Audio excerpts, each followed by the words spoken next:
Fitcher's bird. There once was a wizard who used to take from the form of a poor man. He went to houses and begged and caught pretty girls. No one knew whither he carried them, for they were never seen more.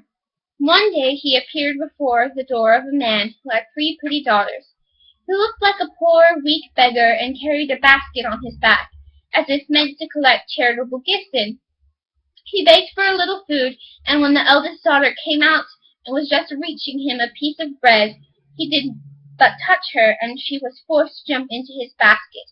Thereupon he hurried away with long strides and carried her away into a dark forest to his house, which stood in the midst of it. Everything in the house was magnificent. He gave her whatsoever she could possibly desire, and said, "My darling, thou wilt certainly be happy with me, for thou hast everything thy heart can wish for." This lasted a few days, and then he said, "I must journey forth and leave thee alone for a short time. There are the keys of the house. Thou mayest go everywhere and look at everything, except into one room which this key here opens, and there I forbid thee to go, on the pain of death." He likewise gave her an egg, and said, "Preserve the egg carefully for me, and carry it continually about with thee, for a great misfortune would arise from the loss of it." She took the keys and the egg, and promised to obey him in everything. When he was gone, she went all around the house from the top to the bottom, and examined everything. The room shone with silver and gold, and she thought she had never seen such a great splendor. At length she came to the forbidden door. She wished to pass it by, but curiosity let her have no rest. She examined the key. It looked just like any other. She put it in the keyhole and turned it a little, and the door sprang open. But what did she see when she went in? A great bloody basin stood in the middle of the room, and there lay human beings, dead and hewn to pieces, and hard by was a block of wood, and a gleaming axe lay upon it. She was so terribly alarmed that the egg which she had held in her hand fell into the basin. She got it out, washed off the blood, but in vain. It appeared again in a moment. She washed and scrubbed, but could not get it out. It was not long before the man came back from his journey, and the first things which he asked for were the key and the egg. She gave them to him, but she trembled as she did so, and he saw at once the red spots that she had been in the bloody chamber.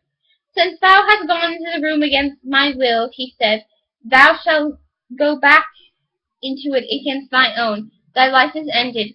He threw her down, dragged her hither by her hair, cut off her head and on the block, and hewed her to pieces so that her blood ran on the ground. Then he threw her into the basin with the rest. "Now will I fetch myself the second," said the wizard, and again he went into the house in the shape of a poor man and begged. Then the second daughter brought him a piece of bread. He caught her like the first by simply touching her, and carried her away.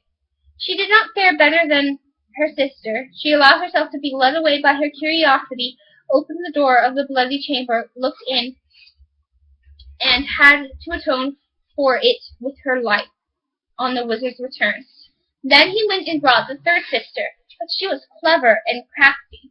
When he had given her the keys and the egg, and had left her, she first put the egg away with great care, and then she examined the house, and at last she went into the forbidden room. Alas, what did she behold?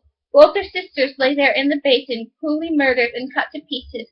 She began to gather their limbs together and put them in order, head, body, arms, and legs, and when nothing further was lacking, the limbs began to move and unite themselves together, and both maidens opened their eyes and were once more alive.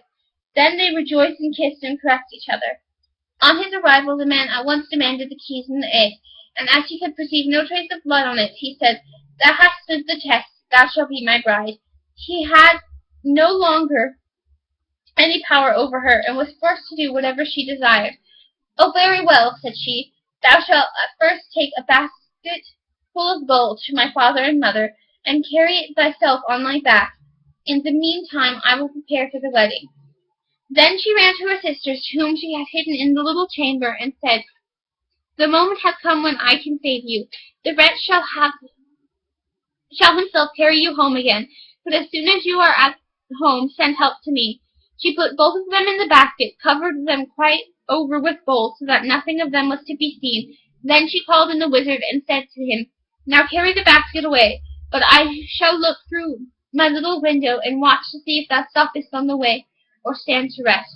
The wizard raised the basket on his back and went away with it, but it weighed him down so heavily that the perspiration streamed from his face. But then he sat down and wanted to rest a while. But immediately one of the girls in the basket cried, "I am looking through my little window, and I see that thou art resting. Wilt thou not go at once?" He thought his bride was calling to him, and got up on his legs again. Once more he was going to sit down, but instantly she cried, "I am looking through my little window, and I see that thou art resting. Wilt thou not go on directly?"